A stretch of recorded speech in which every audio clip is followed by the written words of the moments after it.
Back at the vault. Thank you for having us. Great to be back in Tampa. We're excited to have everybody here. We got some great announcement today. I'm joined, of course, I think you saw the First Lady of Florida is here with us. We also have our Commerce Secretary, Alex Kelly. We have the President and CEO of the Florida Chamber, Mark Wilson, President and CEO of Career Force Florida, Adrian Johnson. Senator Jay Collins from right here in Tampa, doing a great job. David Nicholson from TECO Energy, and Dominique James. She's a participant in the Hope Florida initiative. Before I get into that, we are in a situation in Florida where if you go back when I became governor 2019, we've had more growth in our economy here than every state in the country, except by a little bit Idaho as a percentage. Now, we obviously have grown a lot more in terms of real terms, but you've seen, really strong economic growth. That's generated a lot of opportunities for people, such that our unemployment rate has been lower than the national average for, I think, like the last 4 years, which is something that's really, really positive. We used to not necessarily outstrip the nation. Now we do, and so you're seeing that, which has been a big success. Another thing that Mark Wilson reminded me of is if you go back 2019 till now, there's 200,000 fewer kids growing up in poverty in Florida. And I think that's just the reality of we've actually had a good economy. There have been opportunities for people. We've stood by that. Education opportunities, which is really significant. So, and we've been ranked #1 economy by both CNBC and by U.S. News and World Report the last 2 years. And that wasn't always the case in Florida. If you look at our budget, since I became governor, if you take all the debt that the state accumulated over 180 years, we've retired 41% of that just since I've been in office. And so that is actually running surpluses, paying down debt. We even did an accelerated debt repayment program so that we retire it earlier for cheaper and then save hundreds of millions of dollars for taxpayers on interest costs. And that's been something that's been a really big success. So our debt per capita is the lowest in the country. And I think your share as a Florida resident, if we just divvied it up and sent everyone a bill, which obviously would never happen, but if we did that, I think it'd be like $400 per person. Now, if the federal government decided to divvy up the national debt and send a bill to every American, it'd be over $105,000 that you would owe as an American for that, and unfortunately rising every day. So we've done really well on that, but also on surplus and reserves. We've nearly quadrupled the rainy day fund since I've been governor. When I came in, I think it was about $1.5 billion. It's now getting close to $5 billion. So we're maybe even more than that. I gotta look at the latest figures. So that's part of it is, you're doing things well, but then you do have that cushion there. And then we have many billions of dollars in addition to that in reserves and have had these really strong surpluses. But, we were running these surpluses and, you don't want to run deficit, obviously. We have to balance our budget in Florida, so it doesn't even come to that. But you also don't really want to run, too big a surplus, because then it's like, okay, well, what you should be tax relief, all this stuff. And we have done record tax relief. Now, we don't have income tax, and we won't have one. But, and so it's a little harder to find, because if we had income tax, we would just cut it or try to eliminate it. So we've done all kinds of tax relief, billions and billions of dollars, which has been good, and it's been helpful. But we also took the opportunity to do things that the state needed to be done, not recurring programs, not creating, dependency, but like, what do we need? So we've accelerated a lot of infrastructure projects, a lot of these road projects. I was just driving on I-4 in Polk County, and we did this 8 months ahead of schedule. We did this additional lane, and that's just temporary to be able to bring the full project to fruition. But you actually go better now as a result of that. There were projects that needed to be done with bad traffic now that weren't even scheduled to start for another 10 or 15 years. We started them all under Moving Florida Forward with like a $7-8 billion infusion Now these things are going to be done 5 to 10, 15 years ahead of schedule. And that means a lot of savings of time and also for the economy. So we've done really big on infrastructure. We've also done very big on environment, restoration of Everglades, springs, beaches. We've never had a run like we've had since I've been governor in Florida. I think we're going to be able to continue that. They still haven't done a budget, but that's something that's very, very important to a lot of people. So we've done that. And the thing is, you build, like we're going to do the ribbon cutting for the C-43 reservoir, at some point this month or next month, I think. And for those of people, we're a little further north to have a major impact of that. But the Army Corps of Engineers, if Lake Okeechobee gets too high, they start spewing water into the rivers. And some parts of the year it's fine to do that to the Caloosahatchee, like in the winter. But as you get into the summer, you put nutrients, all this stuff, it could exacerbate problems. Well, now you have this big reservoir that will clean the water. Then if you need to send, it doesn't make it, at that point, it's not a big deal because it's clean water. And people have been asking for this for a long time. So that'll come online. We did the one on the other side of the lake as well. We're working on the one south. We've done our part on the south of the lake. We need the feds to give us more authority to handle that. But those are really big things that we've done, even while paying down debt, even while running surpluses, even while cutting taxes. And then education. In Florida, we have the #1 ranked higher education system in America, for many years running now. And if you're a Florida resident, what is the cost to go to any of these universities? It's like $6,300. You can't match that anywhere in the country. In fact, some of these public universities cost way more than that, even for in-state. And of course, now it's like if you even get into University of Florida, for example, you probably qualify for Bright Futures anyways, which is free tuition or at least 75% tuition. So that's been something that's been really significant. And then the K-12, we've done more money for teacher salaries just since I've been governor and Florida's ever done, billions of dollars and all that. So it's a success story in terms of how to manage this stuff. We're doing well now, but even if the economy has turbulence, we've prepared for that, and that's really what you should do. Now, we're always looking for ways to do even better. That's one of the reasons why we've unleashed a state DOGE team on our universities to be able to identify ways that we can do. And unfortunately, there have been federal grants that have been authorized. Not, we weren't involved in my office. Some of the DEI stuff. So those have been canceled, sent back to Elon. There's also been other things that we've done. When Biden was president, he put in, they did this infrastructure bill, and you get the bill, and they try to give you money, but then you got to jump through all these hoops. Like I have to monitor tailpipe emissions for Florida drivers. I am not doing that. I'm not doing the woke roads. I'm not doing any of that. And so we rejected. Well, when our Florida Department of Transportation told them, hey guys, we're rejecting the highway money, you guys take it, they didn't even know they didn't know what to do because no one had done that. And there was other money, hundreds of millions, almost $1 billion total and all this stuff during those Biden years that we didn't utilize or that we didn't want to utilize because, first of all, to change your behavior just to get some crumbs from the federal government, that's not what you want to do.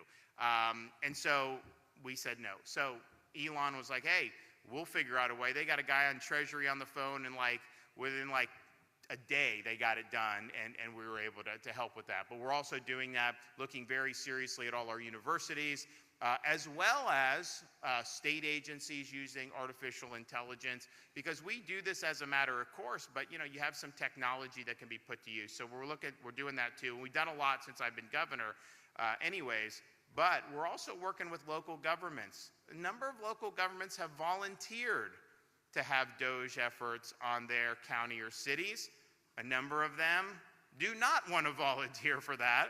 And so we're working to hopefully get some more prescriptive authority to be able to do. I think, did you guys see the headline?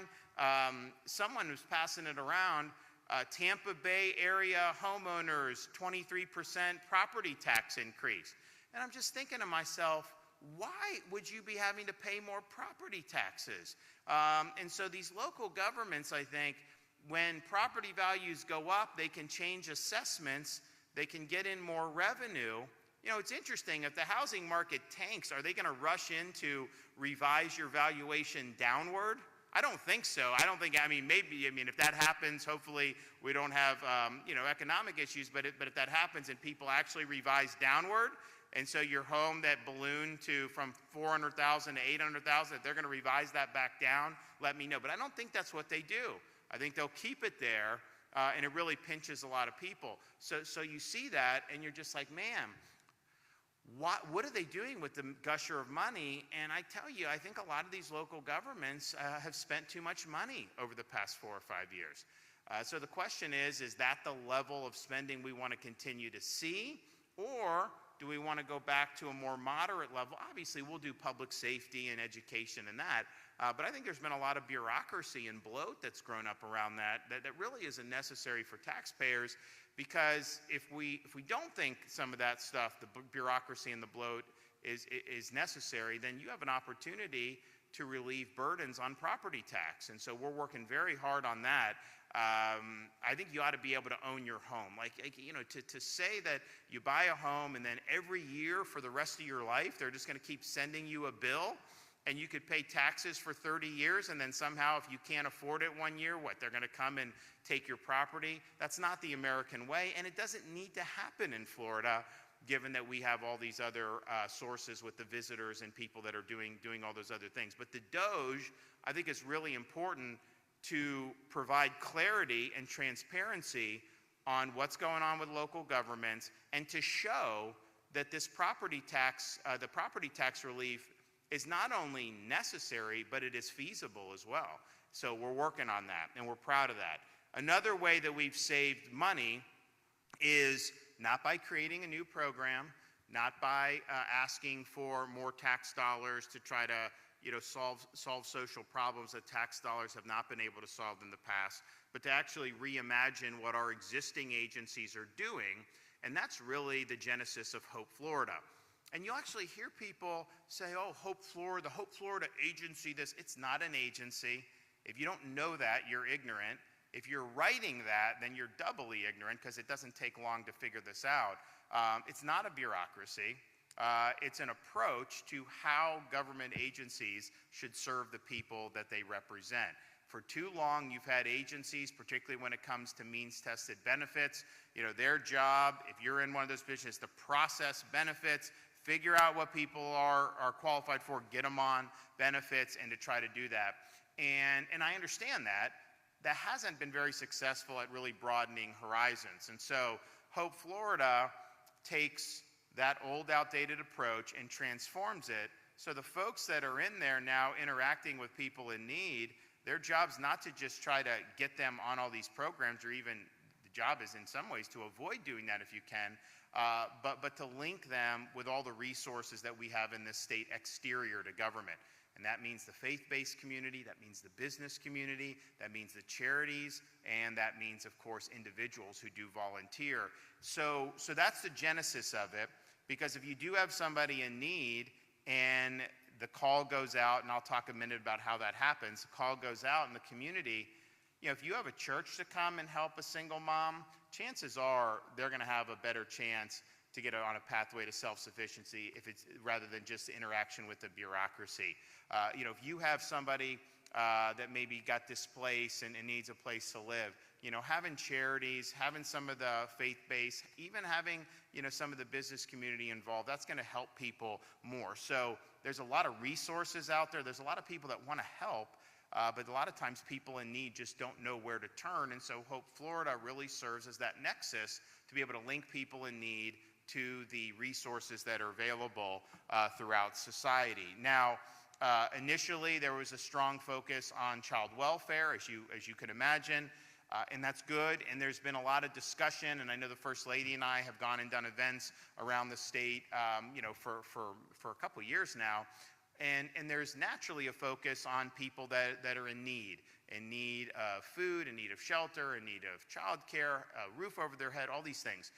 And that's important to meet those immediate needs. But to truly get on a pathway to self-sufficiency, it's not just that you have support from the community and you're not relying on government. And in fact, Hope Florida, there have been 30,000 people that have gotten off means-tested government assistance that saved the taxpayer over $100 million annually. And I think you have a potential to do even more. So from a budget perspective, this is kind of, honestly, it's the way out of the mess that we have in Washington with how much spending and all the programs, is to transcend some of this stuff so that people have an ability to stand on their own 2 feet. But with Hope Florida, those immediate needs are important. But we also understand, if you can link somebody with the prospect of having stable employment, that is going to be something that is going to be meaningful, not just for the recipients, but also for any dependents that they may have. And that could be a lifetime worth of earnings that can really make a difference. And not everyone has skills to fit the jobs that are available. And Hope Florida does work to link you with the available skills that you can do. But certainly, there are jobs available. There are businesses that want to hire people that work hard. But a lot of times folks don't know where to turn, and they just don't know what's all out there. And so that's really where Hope Florida's partnership between Career Source Florida and the Florida Chamber of Commerce comes in. This partnership has allowed Career Source to identify businesses that are now part of the Hope Florida Employment Referral Network. And as of today, we can announce over 500 employers are offering job opportunities just through the Hope Florida initiative alone. These are companies that have volunteered to work with Career Source to share job openings with Hope Florida participants who are looking for work. Now, as part of their normal duties, Career Source, when Floridians come looking for work, the local workforce boards assist them in that search process. Through this partnership, we can now say all 21 local workforce boards now have Hope Florida liaisons dedicated to helping participants find work and support services quickly and effectively, and these navigators work directly with referred individuals. To date, over 3,000 Hope Florida participants have secured employment, with 87% achieving a wage increase after their first 6 months on the job. So this is a positive pathway forward now for thousands of Floridians, and I think in the future, thousands and thousands of more. We've also, that's kind of how Hope is helping people in need, but that's against a backdrop of our state's initiative since the day I took office to put a strong emphasis on workforce education.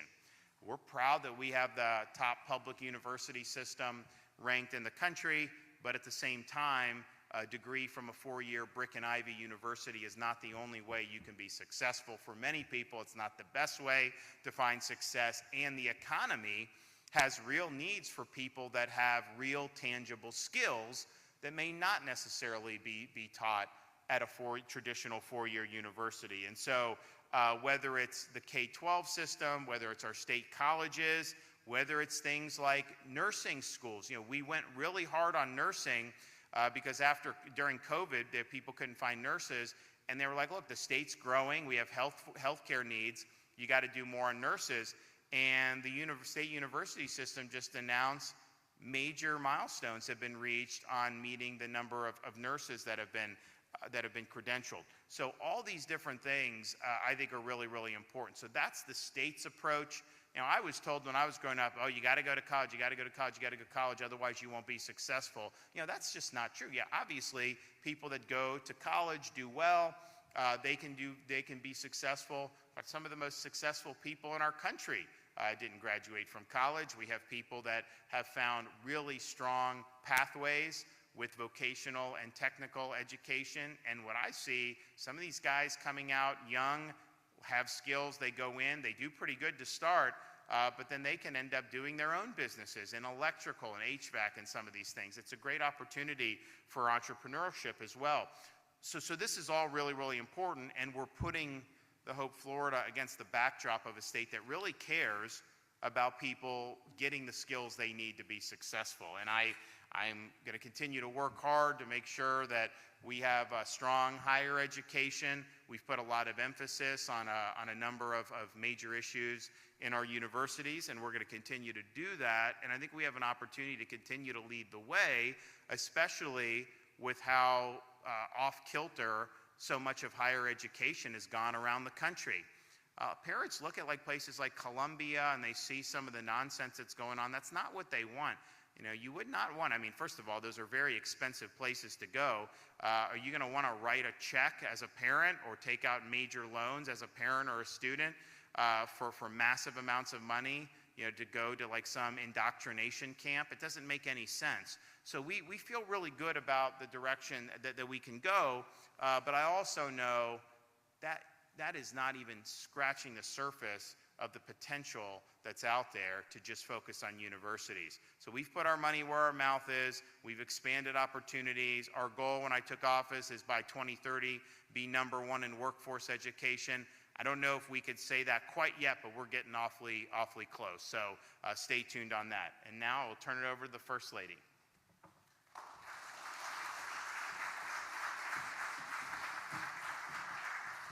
Thank you. I appreciate that, and it's good to see everybody. The governor said something a second ago that I think is so true. He said that, we really do care.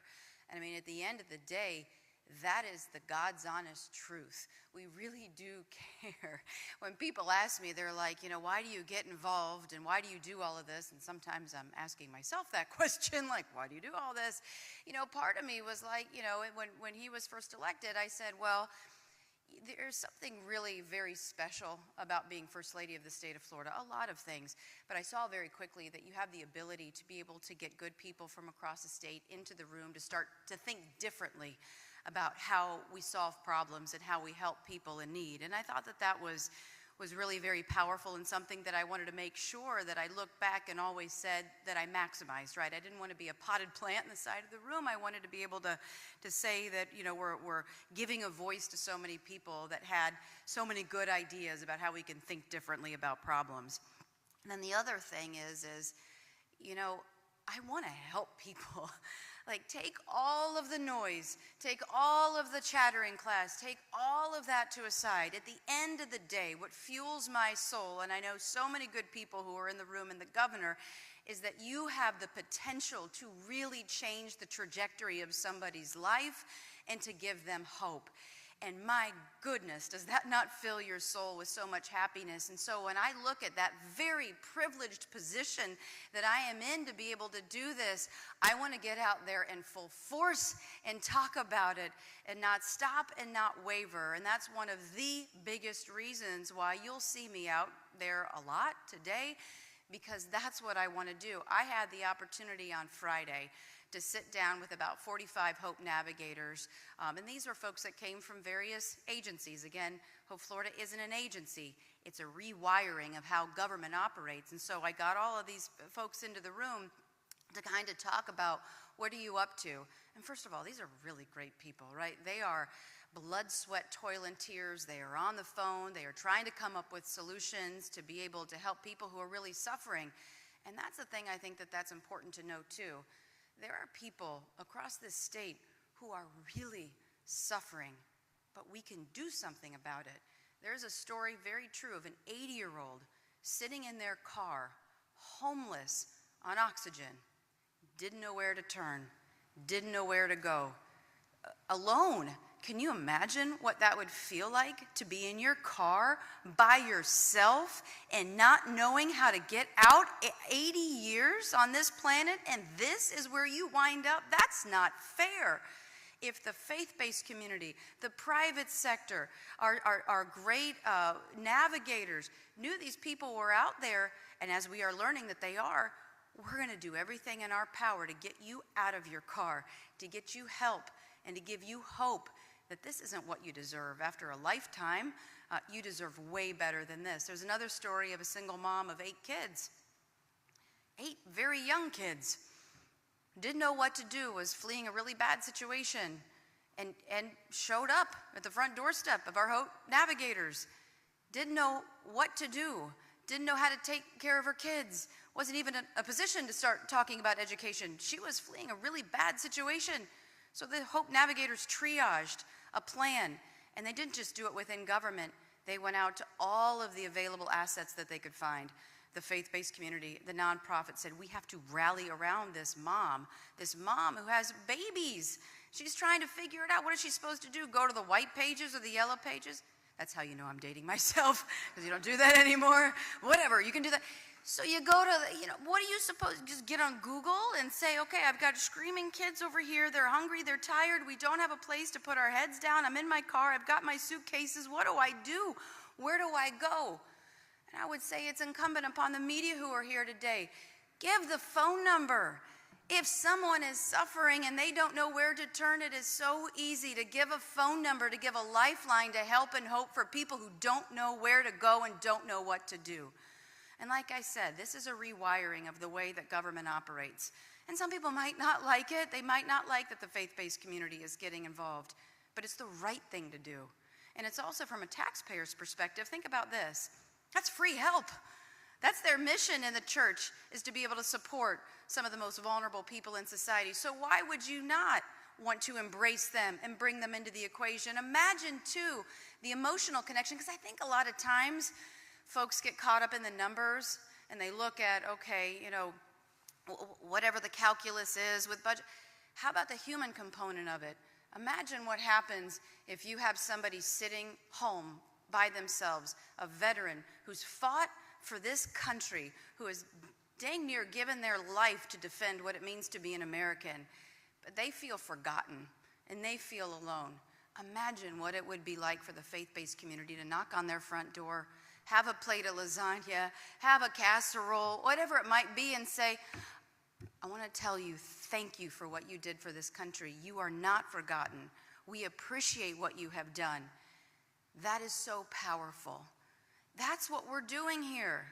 It's so, it's so common sense. It's so special. It's so unique. It's a model for the nation. Instead of saying, here's a handout, let's give you hope and a hand up to live up to your God-given potential, because I'll say this, and he talked about it, meeting immediate needs is so important, right? If you're struggling and you don't know what to do, the emotion of this, especially if you're a mom or a single dad and you're trying to figure out all these pieces, to have somebody show up and say, I got your back. We're there, we're gonna put it together, we're gonna figure it out. That does so much to give them a lot of hope. But then I think it's important to know that that doesn't end there, and it takes a hot minute, right? Like to be able to get to economic self-sufficiency or prosperity or purpose or whatever the end goal might be for you, right? It takes a minute to get there, because we've partnered with all 28 colleges across the state who are really great, who are saying, there are a lot of great skills that you can get to meet one of the, I think Alex will tell you, 600,000 available jobs that are out there. But what's neat about Hope Florida? It's not like, well, here's a job, here's this, we have a really cool conversation with people, and we say, what would you like to do? What interests you? What do you think you would like to do? And then here are the skills that you can get to be able to get a job to help you live up to your God-given potential, and at the end of the day, be happy. Because isn't that also what it says, and even in our founding documents, the right to be able to be happy? And so that does so much. But what Hope Florida does is it doesn't create anything new. It is not a bureaucracy. It de-silos everything. Even in talking with those navigators, I will say, since this guy has been elected for the first time, the navigators with the agencies are coming together. So not only have we de-siloed, state and the nonprofits and the private sector, within state government, they're coming together to try to break down the walls, to collaborate, because some of these cases, too, are really complex, right? They might be a veteran who might be a senior citizen, so there's a lot of wickets and a lot of different ways to get help and hope. So you bring all of this together, you make it easily digestible, and then you help guide them. And one thing I thought was really powerful, you might have heard me say this like a broken record, but I truly believe this in my soul, and I've seen this in execution. The greatest thing that you can do to change the trajectory of a child's life, especially a child who's struggling, comes from maybe a troubled household with a lot of problems, is to give them mentorship, right? To give them the opportunity to see that they can do it, that if they just persevere and they work hard, that they can communicate with somebody, that person, that mentor can give them value and give them worth and purpose. I've seen them change the trajectory of their lives. I've seen kids come through the Department of Juvenile Justice who have, been behind bars, and now they're entrepreneurs, and now they're class presidents, and they're going to college, and it's always been the mentorship component that's been such a big deal. I never really realized this until, relatively recently. But in talking with the navigators and going out, I now see the value of mentorship for adults. Just because you turn 18 doesn't mean you don't need someone fighting for you, right? Your young mom, your a senior, whatever it might be, to have the avenue to be able to talk to somebody, to help give that individual a path, and that you can't even put a dollar amount on any of that. And that's another thing that's really unique about Hope Florida, is the way that when people come into the government system, which, by the way, that happened because, the Great Society, they kind of tried to federalize the churches, and now people in need are coming into government. And the communities is where really the magic is. That's where all the players are ready and willing to be able to help.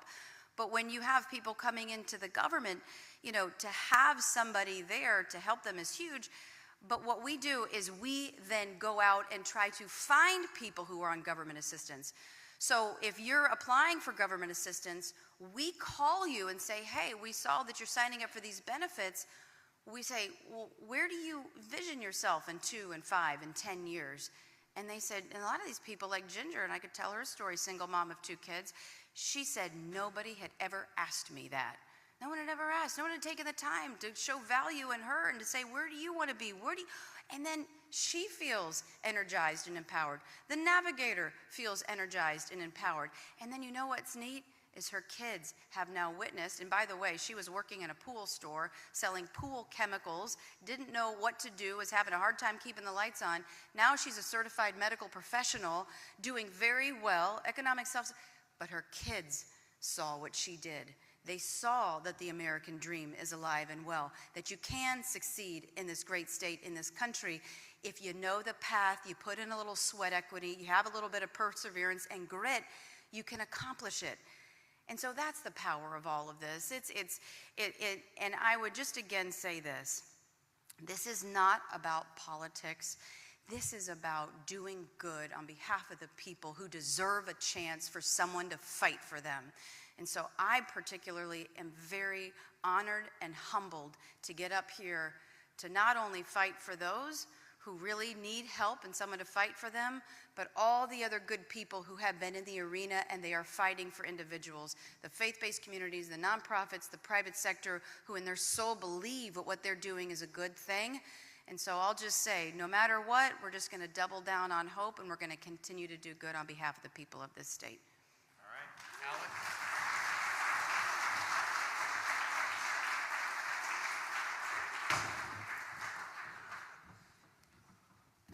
Well, Governor, First Lady, and thank you so much. Thank you, everybody. Alex Kelly, Secretary of Commerce. I'm grateful for this opportunity to be here with you today. Governor, for your leadership, First Lady, for yours, and just to really thank you and for all the tremendous efforts that you've done as part of Hope Florida, and really just to share some insights. I think, Governor, I think leading by example, Florida has remained vigilant in providing expansive opportunities, numerous opportunities for all job seekers and for all job creators to connect consistently in a robust way, in a way that does really support the individual's dreams and their individual's vision for themselves and their family. The Career Source Florida network, led by Adrian Johnston, the Career Source Board, which I'm a member of, and Florida's 21 local workforce boards play a vital role in connecting job seekers with employment and career development opportunities, and job creators equally with qualified skilled workforce. The Career Source Board, Florida Commerce, we have collaborated to support alignment with the Hope Navigators at each board. And Governor, you mentioned this, dedicated counterparts for the Hope Navigators to ensure there's that consistent connection, that consistent sort of handoff and relationship, and really following that individual on their pathway to self-sufficiency and staying with them, being a reliable, consistent voice for issues related to training, education, job counseling, and ultimately job placement. Governor, you cited some of the numbers. Local workforce boards have already served, closing in on more than 3,800, closing in on 4,000 Floridians who are referred from Hope Navigators, providing over 60,000 services to those Hope participants, including over 5,000 job referrals. Ultimately, the most important piece. Over 3,000 of those individuals are now employed after receiving those services. And Governor, you said 87% of whom have seen wage gains, and not just wage gains, not just earning gains, but depending on their situation when they first came into the Hope program, somewhere between a $13,000 to $24,000 a year increase in their household income, which is significant and confidence building and life changing. And additionally, as was mentioned, with the leadership of the governor and First Lady, the Career Source Board, Florida Commerce, by really working with partners like Mark and the team at the Florida Chamber, with TICO, with many partners in the private sector. Governor, as you mentioned, there's more than 528 and climbing number of employers around the state who are welcoming, supporting Hope Florida participants. Those businesses, those Hope Florida employers, they're really committed to making a difference for Hope Florida participants to help them, get on that pathway to self-sufficiency while balancing and overcoming those just work-life challenges that might have previously made that idea of self-sufficiency hard to see, a difficult vision. Working with those Floridians, whether it's part-time employment, flexible hours, flexible things related to childcare, other ways of getting that individual, maintaining their confidence, maintaining their focus, and getting them into the workplace, and the Career Source Board. In fact, tomorrow Adrian and I will be at the Career Source Board meeting where we're going to continue to approve next year's plan for continuing to support the Hope Florida initiative, continuing resources that for businesses who want to participate but maybe haven't yet participated, and maybe you're thinking that they might need help with things like financial support and funding for job training to make sure that they do a great job supporting Hope Florida participants. Those resources exist, and we'll continue to work together. And so again, just Governor, thank you for your leadership. First Lady, thank you. And I think it's Mark Wilson. Okay, Mark, come on.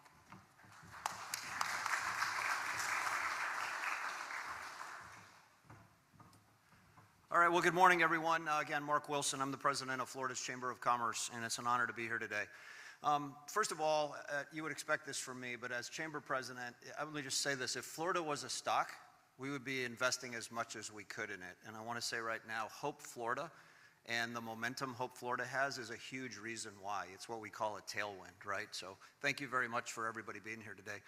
Alex, also, I can't help but acknowledge you're the Secretary of Commerce, and you got to think Hope Florida in many ways is an economic development strategy, right? It's taking employers who need people to work, and it's taking people who may have lost hope, who now know about the hope of getting job training and getting an opportunity. And so thank you very much. It says a lot that the Secretary of Commerce would be here for this. Governor and First Lady, let me also acknowledge what you two have done since you showed up is nothing short of miraculous. We have right now the 16th largest economy on the planet. Florida's economy is bigger than Saudi Arabia's, and it has a lot to do with this guy right here and the policies that he's been able to bring forward.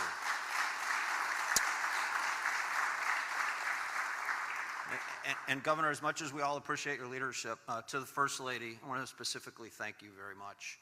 There are, I will tell you this, Casey, you have brought so much hope and so much opportunity to this state. If you look across the country, when it comes to bringing hope into zip codes and into families that otherwise wouldn't have had it, what you've done is second to none across the nation.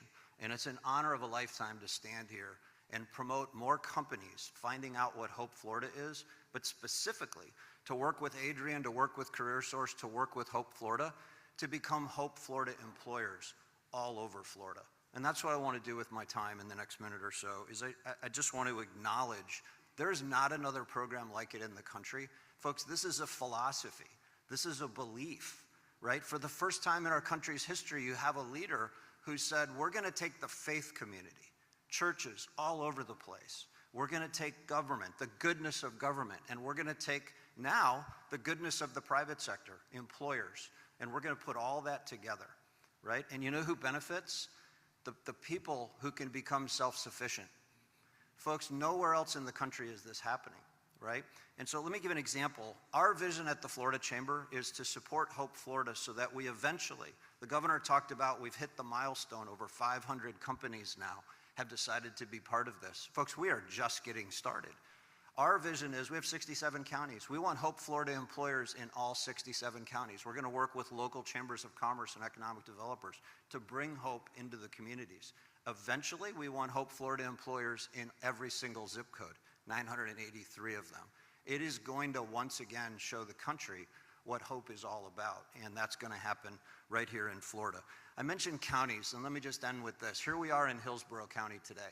This county needs about 136,000 more jobs by 2030. So just keep that number in mind for a second. Right now, today, I just checked the scorecard this morning. For every 100 open jobs in Hillsborough, there's only 74 people looking for work. Keep that number in mind for a minute. When we look at kids in poverty, we have about 53,000 kids in poverty in Hillsborough County right now today. There's 55 zip codes. Half of all the kids in poverty are in just 11 zip codes.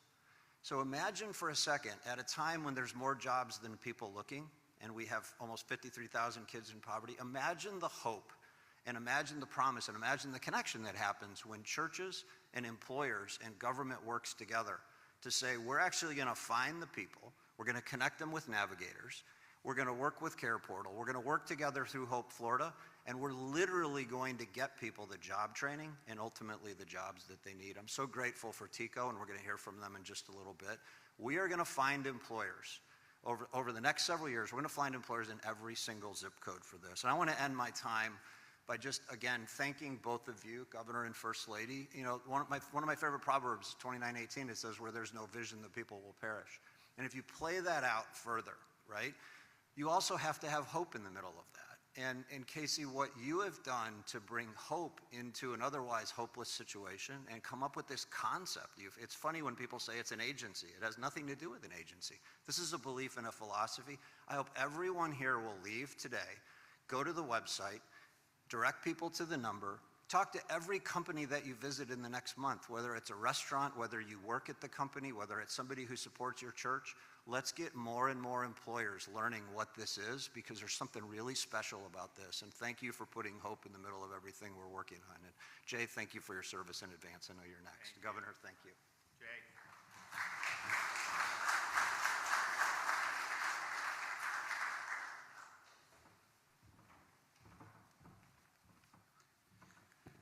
Well, good morning. It's always great to be here. James, thank you for what you do here at the Vault.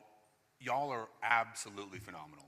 I can't think of a better venue in this area to host something like this. We love you guys. You're absolutely incredible. It's nice to see so many friends and family and people that we really care about here in the community, so thank you for being here. Mr. Governor, First Lady, Alex, Mark, thank you for what you do. Thank you for bold, decisive, focused leadership. We know that leadership matters. As a military guy, I've seen good leadership, I've seen bad leadership, and I know it when I see it. America knows it when they see it. And in Florida, we dang well know what we're looking at, because we are leading the nation in so many ways. In this country, work has never just been about a paycheck. It's about pride, direction, dignity. It comes from living your life on your terms, owning what goes on. Growing up, many of you have heard me say this, I went through some hard times. I was born to a drug-addicted child. I was adopted by my grandparents. I lived through our family losing our farm. I lived through my dad passing away, my mom having a nervous breakdown. I lived in my truck part-time as a senior, and I can't help but smile, because sometimes God put things in your path to grow you through those hard times.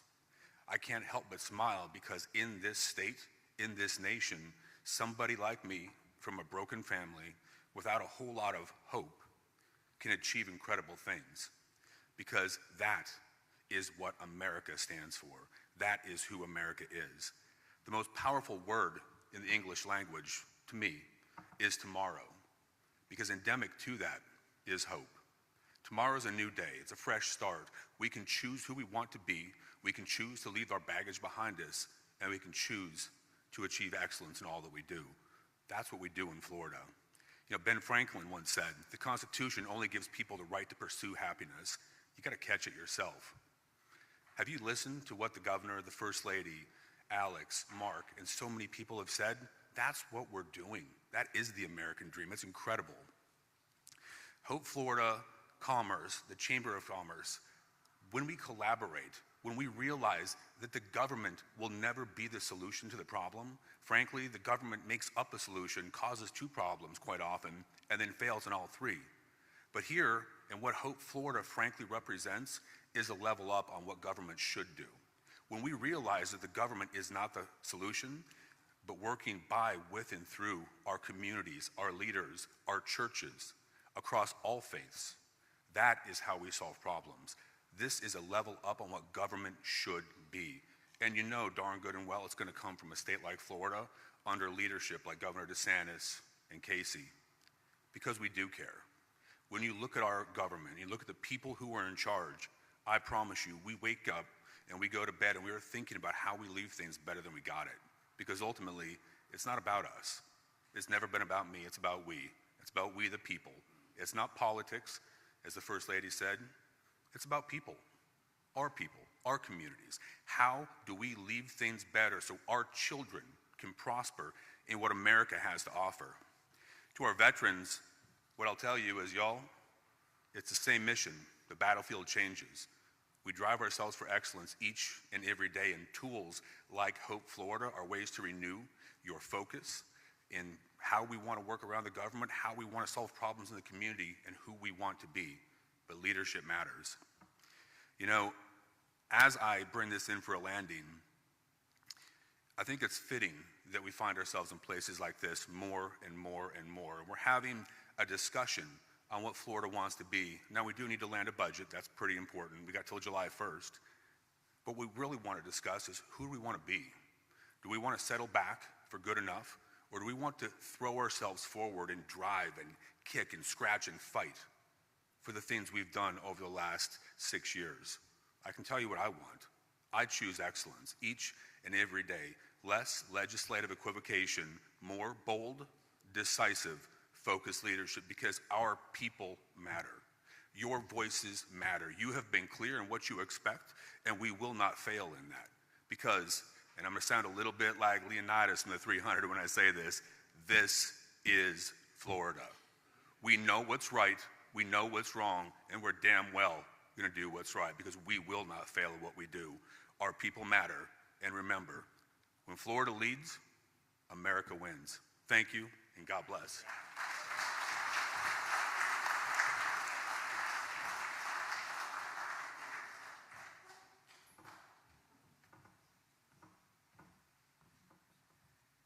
Hello, I'm David Nicholson from TECO, in many ways a representative of the private sector and what the private sector can do through Hope Florida. So Governor and First Lady wanted to just thank you for the emphasis that you put on resiliency, prosperity, self-reliance, self-sufficiency. And First Lady, you've been a champion for the most vulnerable, whether Floridians are suffering in the aftermath of a hurricane, which is really important to our business, battling illness or have fallen on bad luck. You're their champion and their advocate. And what's so great about Hope Florida is it's built a pathway for Floridians to find prosperity through economic self-sufficiency. At Tampa Electric, we share that vision, and we want our communities to have a hope for a brighter future. Our primary business goal, of course, is to provide and deliver safe, reliable, and affordable power to the communities we serve. But our service to the community doesn't stop there. Each year we invest hundreds of thousands and millions of dollars in shareholder funds, in events and organizations, but more importantly, our employees invest tens of thousands of volunteer hours to help our communities. At TECO, our investments are, we look for investments that align with our philanthropic priorities, which are promote prosperity, elevate education, champion conservation, and care for our communities. And Hope Florida fits every one of those. And we know it's an important step towards economic self-sufficiency, gainful employment. We've talked a lot about it. So we are proud partners with CareerSource, Hillsborough, Pinellas, and we work together to connect individuals who need a job with flexible employment options that are available. And I'm proud to say that we're one of those 500 employers that have become a partner with Hope Florida and the Employee Florida system. And part of what I want to do today is to encourage other employers to join us and join Hope Florida in that journey. We're proud to share Hope Florida's vision, and we believe that Floridians deserve the opportunity to achieve their highest potential, and we're honored to be part of this program that helps them get there. Thank you. Thank you.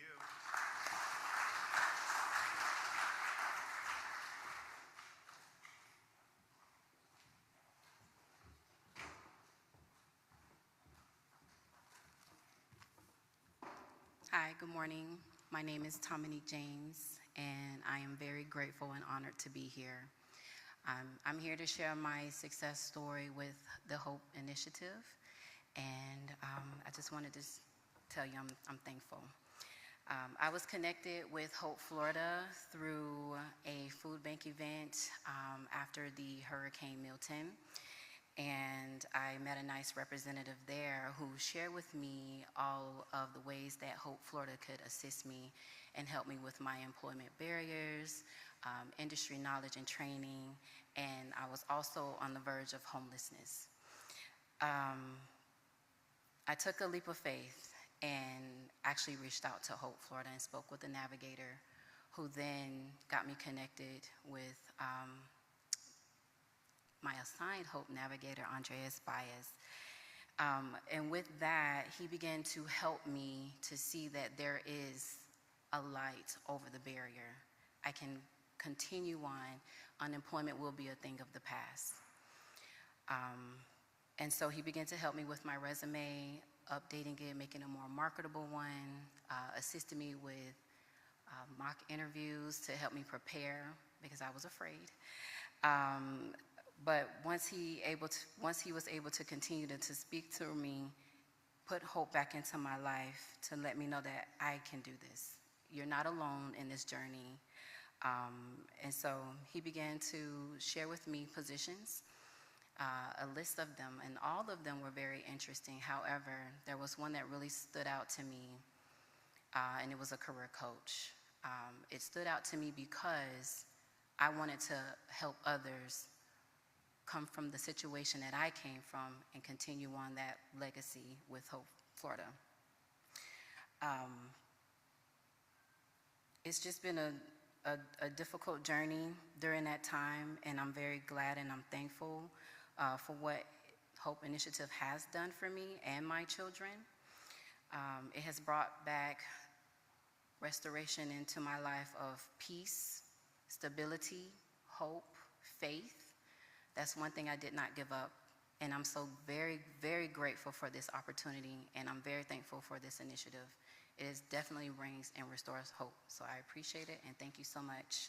It's an honor.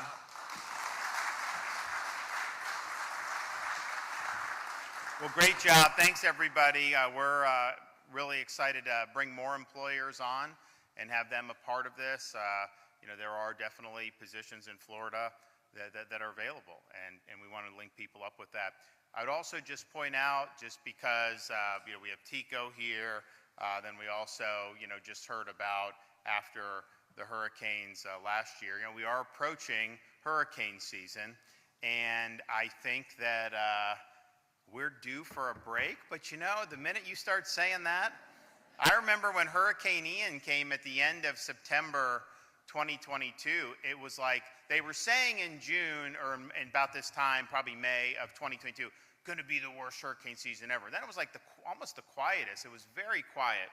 And, June, July is not usually very high for it anyways. You can get them. As you get into August, particularly mid-August, the frequency of it happening, and then September and early October, probably mid-August to mid-October is kind of the peak, with September, probably late September is the absolute peak. So we get in August, nothing. First week of September, nothing. Second week, nothing. And then it's like, then people started saying, oh man, we're not going to have anything yet. The minute you start saying that, that's when you can't. So we'll see what happens in terms of this year. I definitely think, particularly the west coast of Florida, could use a break, but the reality is we're going to continue to be prepared. You hear these different things. I know the media is trying to make an issue of FEMA, this or that. Just know in Florida, our preparations and our immediate response always assumed FEMA wouldn't be there for us, okay? Now, there are different programs where you can apply for individual assistance, reimbursements, basically tapping into the bank account for the programs that are there that we utilize and encourage individuals to utilize if they're qualified to do it.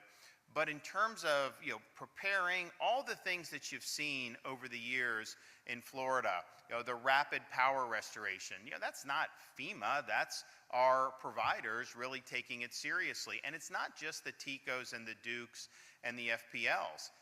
You had the electrical co-ops. A lot of these are rural co-ops. They got the power back on after Milton faster than anybody. It was amazing. You have some of the municipals that have done a much better job. So I think that's a very good culture to try to restore services. It has nothing to do with FEMA. The immediate first response, we do have these urban search and rescue teams, which are technically mobilized under DHS, but these are all Florida people, right? We're bringing them from Miami, Orlando, these places as well. But we have great first responders locally. We put all our state assets, whether it's Highway Patrol, FDLE, Fish and Wildlife, National Guard, State Guard, you name it, we do that.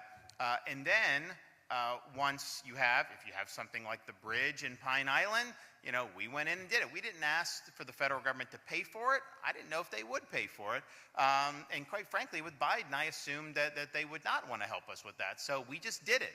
And, we rebuilt the bridge in 3 days through our State Department of Transportation. Same thing with the causeway. Same thing when you had Helene hit and you had all this debris everywhere. And, the debris, a lot of times the debris will take a long time. We wanted to try to facilitate locals to do more.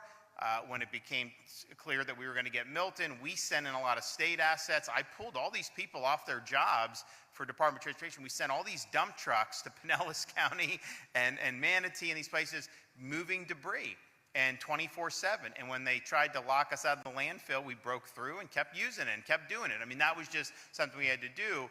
And I do think the debris mission overall has gone better than they have in other hurricanes, because I think, again, there's a culture of that. But we were prepared for that one. Then when Milton came, it disabled the Port of Tampa and the Manatee for a time, which is where the fuel comes in. So we have contracts, so we set up these gas stations. Like, we're literally setting up these things, people coming in and getting gas. It was free too. And you were able to do that because we had a couple days where, we weren't sure that some of these stations were going to do. So all the core things that I think people look to are locally and state executed.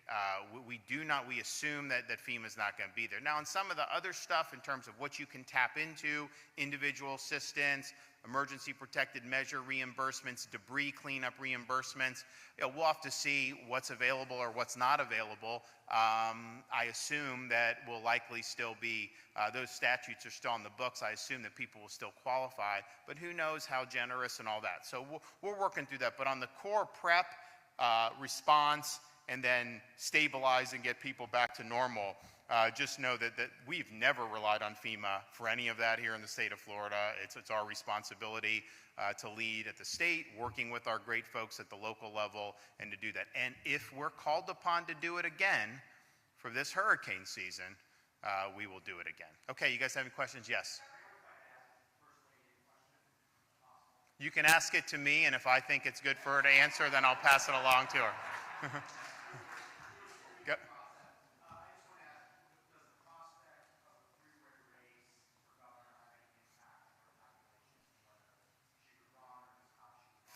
Oh, you mean like having an independent run? Well, I'll let her come and take a swing at us if she wants to, but here's the thing. You're seeing this stuff about a three-way race because people know if you have a D next to your name in this state, you are dead meat because this party is a disaster. And if you look at all the things that we've done, you know, the Democrat Party in this state fought us tooth and nail on having the state open during COVID. They did not want your kids in school. Their main apparatchik, the teachers union, sued me in June of 2020 because they wanted the schools to be closed. I wanted your kids in school. They fought us on school choice. We've got 500,000 people on scholarships now. The Democrats opposed it. They fought our efforts to protect parents' rights in education. If it was up to them, you'd have first graders being taught that they can change their genders. That doesn't fly in Florida, but if they had their way, that's what would happen. We were the ones that led on restoring Everglades and doing the beach renourishment, all the things that have made such a big difference and we continue to do. Not them. We were the ones that have led on infrastructure, making sure we're having roads and all these things completed ahead of schedule and accelerate. You know, that was us. We were the ones that refused to indulge on weak-on-crime policies that were sweeping this country just a couple years ago. They wanted no cash bail. You just keep letting people out. They wanted to have California-style policies. You can steal $999 as long as you don't steal 1,000. Just take what you want. That's the type of stuff that they wanted. And so I think what you're seeing is you're seeing an effort for people to try to think if they remove that albatross around their neck, then somehow they're going to be viable. But here's the thing, you know, you can dress it up any way you want. If you put lipstick on a donkey, guess what? That thing's still a donkey. You want to go? All I have to say is preach, brother. I mean, it's true, we got to save the Free State, but I would just say this, like, we literally just went through an election cycle, right? We're 100 days into the presidency, and you talk to a lot of people around the state, and they are so tired of politics. They want people to actually do their jobs. Like the great senator said, pass a budget. What a concept. Drives me a little bit crazy, and I think you hear this all the time too about these career politicians. There's really two types. One, they go around and they're going to tell you all the wonderful things that they're going to do, right? I'm going to do this, and if you vote for me, I'm going to go fight for this. I'm going to fight to double down on the Free State, everything that the governor has done. And then they get into office and they go rogue, and they tell you all the reasons why it can't be done, or they find that these special interests over here, maybe I'm going to align myself a little bit more with them than I am the people who actually put me in office.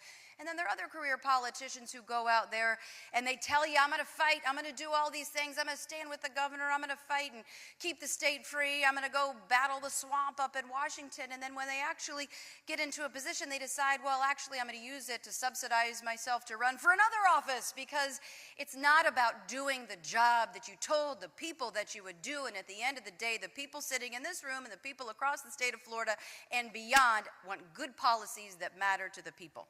All right. Yes, sir.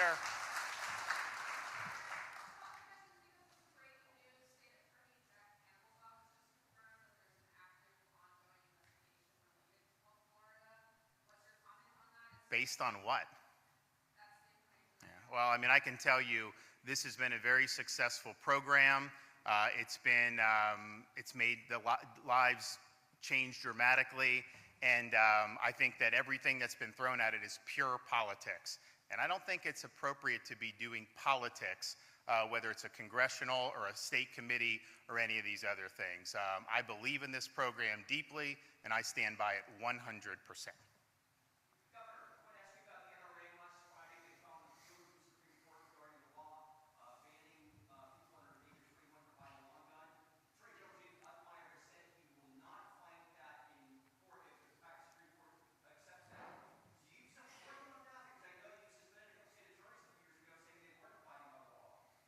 Yeah, but that's a different situation. So you have an obligation to support and defend the Constitution. And there are times when you have to make judgments about that.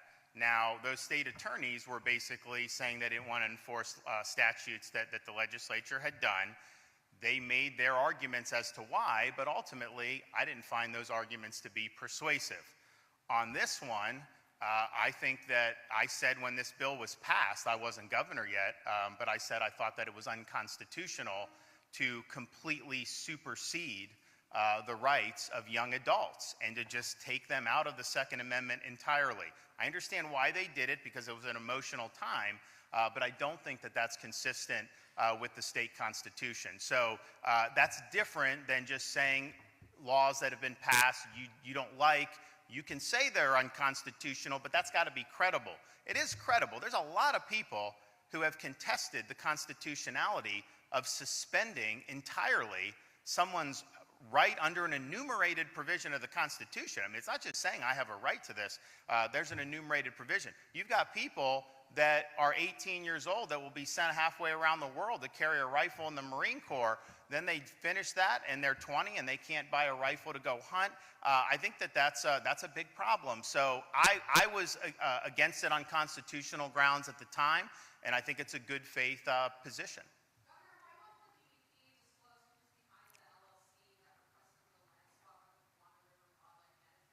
I'm not sure what you mean with DEP. It was not initiated by DEP. It was initiated by a private landowner. Yes, sir. Governor, you've done an amazing job. Your agenda is very fast-paced. You have a unique potential to create the dialogue in the next election cycle. What are the three things that you have not accomplished yet that you want to focus on your final time in office? Well, I think one you've been hearing about is property tax relief. And I think it's really important. I think it would make the state, it would take us to the next level if we could have a situation where you actually owned your home and you weren't having to cut a check every year to the government. So that's going to be a heavy lift. It's going to require a lot of collaboration, but ultimately I think we're on the right side of the public on that. Now, fortunately, you've heard me speak over the last few months about my dissatisfaction with some of the things that have gone on, particularly with the Florida House of Representatives, and I've been very clear. I think that they've missed an opportunity, but I also will say, I called the special session for immigration enforcement in January. We got that done against some opposition, but we got it done. We're now leading the country in working with the Trump administration to enforce immigration laws. In fact, of all the agencies that are signed up on 287G, more than half are from Florida. So that's going to be something we're going to continue to do. I think it's really important. I know a lot of people fought us on it, but we need to continue to lead on that and do. So we got that. We also got the reform of the petition process to ensure the integrity of that. I think it's really important. I think it's something that's very meaningful, and that wasn't easy to do. We had a lot of opposition to that, but we were able to get it done. The other thing that I'll be signing soon is relief from the condo crisis. You had people that were going to be forced out of their condos potentially because of legislation that had come down the pike, and I think that that's something that needed to be done. Should have been done in January, but we finally got it done. So we're still getting important things done. Now I will say, when I ran in 22, I laid out the most ambitious agenda in the country, and every single thing I told you I'd do, we've done, 100%. And then some. I mean, you got a bonus on a lot of this stuff. So that's really what it is, over-delivering. We've done that. We're going to continue to do it. There's always more issues that come down the pike, but the things that I promised, I'm happy that we were able to deliver. Thanks, everybody. God bless you.